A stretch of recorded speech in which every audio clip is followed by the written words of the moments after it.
Hello guys, meu nome é Vanina Junqueira, sejam bem-vindos ao Descomplicando Seu Inglês e essa é a continuação da série dos tempos verbais. Eu falei sobre os tempos presentes, os tempos passados e agora eu vou falar sobre os tempos do futuro, né? Que são futuro simples, futuro contínuo, futuro perfeito e futuro perfeito contínuo. Vamos começar pelo Simple Future, que é o futuro simples. A gente tem duas formas de fazê-lo, né? Utilizando o auxiliar will, né? Então will mais um verbo, ou o auxiliar to be going to mais um verbo. Bom, e esse futuro é bem simples. É o futuro assim, eu quero falar o que eu vou fazer amanhã, o que eu vou fazer daqui 2 dias. É uma ação que você quer mencionar que você fará, né? Ou que você tem intenção de fazer, por exemplo. Bom, então é bem simples. Vamos ver um exemplo aqui.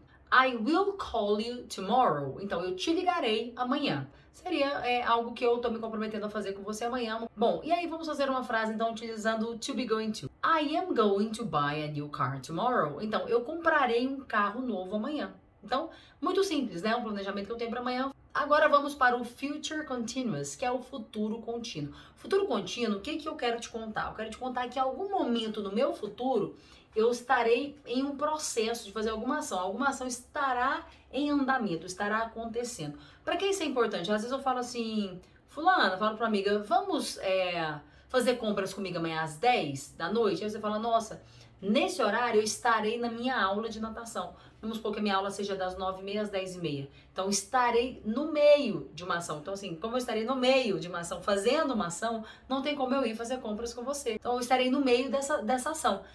A duração dela, normalmente, não é muito importante. O que importa é só que eu estarei em processo de fazer alguma ação. Então, vamos ver um exemplo. Tomorrow, at midday, I will be having lunch. Então, amanhã, ao meio-dia, eu estarei almoçando. Então, ao meio-dia, eu já terei começado. Então, vamos supor que eu comece às 11h50 da manhã, e aí eu costumo demorar meia hora para almoçar, então 12h20 eu termino. Então, ao meio-dia eu estarei no processo, eu já terei começado antes, não tô falando na hora que eu vou começar a almoçar, tô falando que ao meio-dia essa ação já terá começado, então eu estarei no processo de fazer essa ação. Agora vamos para o Future Perfect, que é o futuro perfeito. O futuro perfeito, ele fala de ações que terão finalizado até um determinado momento, então eu penso assim, bom, até janeiro, nós estamos em novembro, então até janeiro eu tô me dando uma data limite, por exemplo aqui, eu terei feito alguma coisa terá sido finalizada até lá, né? Esse aqui eu tô dando uma data, né? Um deadline, que é um prazo final, né? Um prazo limite. Mas também eu posso falar de um outro acontecimento que vai interromper no futuro. Por exemplo, vamos começar por esse aqui, do acontecimento que vai interromper no futuro.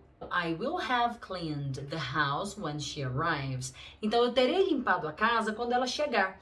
Então, ela normalmente chega do trabalho, vamos supor, às 6h30, né, da noite. E aí, até aquele horário, eu tenho certeza que eu já terei iniciado, já terei feito todas as coisas de casa, os trabalhos, né, domésticos. E até às 18h30, que não é nem até o horário, até a ação dela de chegar, eu já terei finalizado esse trabalho.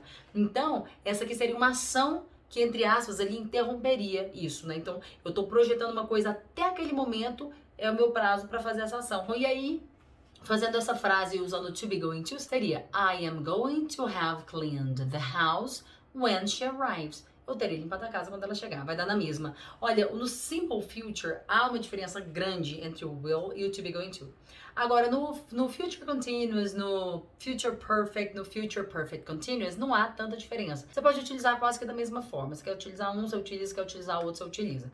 Há uma pequena diferença, mas é bem sutil, então você pode fazer essa troca aí. Alguns livros até mencionam isso. Então agora eu quero fazer uma frase pensando nesse prazo limite. Eu posso até chamar de deadline, que é um prazo limite, uma data final, deadline. Então, eu posso falar, eu terei limpado a casa até às 19 horas, até às 18. Então, eu posso colocar como prazo. Essa frase é mais pra gente pensar no prazo e não na ação, né? Então, entre aspas, um prazo limite. Então, vamos pensar aqui numa frase. I will have lost 5 kilograms. Eu tô colocando em quilogramas, né, em quilos, e não em pounds, para vocês terem uma noção melhor aí de quantos quilos que eu terei perdido, hein? I will have lost 5 kilograms by March. Então, eu terei perdido 5 quilos até março. Então, me dei esse deadline, esse prazo limite que seria março, e até lá eu terei perdido esses 5 quilos. E agora vamos ver utilizando o to be going to. Então, I am going to have lost 5 kilograms by March. Então, da mesma forma, eu terei perdido 5 quilos até março. Ó, pensa, nossa, eu perdi 5 quilos até março, eu fico feliz. Bom, vamos agora para o Future Perfect Continuous, que seria o futuro perfeito contínuo. Futuro perfeito contínuo, ele vai falar de uma ação, né? Você pensa lá, projeta lá no futuro, mas o que importa muito nesse tempo verbal aqui é a duração dessa ação. Eu quero contar que essa ação vai acontecer no futuro, mas que ela vai ter uma duração. E essa duração, ela é muito característica dos tempos perfeitos contínuos. Então, vamos ver aqui um exemplo para ficar mais claro.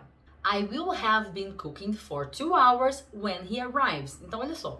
Eu estarei cozinhando por 2 horas quando ele chegar. Você acha que vai sobrar alguma coisa para ele fazer? 2 horas já deu tempo de eu fazer um jantar inteiro, né? Então, por que eu falo que esse tempo, essa questão da duração é importante nos tempos perfeitos contínuos? Porque, olha só, eu quero mostrar o tempo que eu estarei fazendo uma ação, no futuro, nesse caso aqui, quando alguma outra coisa acontecer. E por que eu tô falando isso? Por exemplo, porque eu quero dizer que, poxa, eu não vou ter ajuda pro jantar. Porque quando ele chegar, eu já, né, estarei lá cozinhando por 2 horas. Então, vamos fazer essa mesma frase agora, só que utilizando o to be going to, que vai ser basicamente a mesma coisa. Então, I am going to have been cooking for 2 hours when he arrives. Eu estarei cozinhando por 2 horas quando ele chegar. E aí, às vezes, o que confunde muitas vezes o aluno é sobre a diferença entre o future continuous e o future perfect continuous. Porque você pensa, bom, os dois são contínuos, né?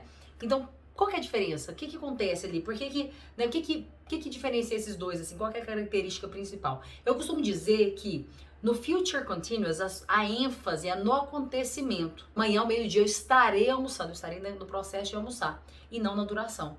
Ao passo que, no futuro perfeito contínuo, a minha ênfase é justamente nessa duração. Essa duração é tão importante para minha frase, então por isso eu utilizo o Future Perfect Continuous. Então esses foram os tempos futuros. Não deixem de fazer frase, é muito importante, principalmente porque é uma estrutura que, né, às vezes tem a questão do will, do to be going to, então pode ficar um pouquinho mais confuso. Então, se puderem, assista novamente a esse vídeo e façam frases.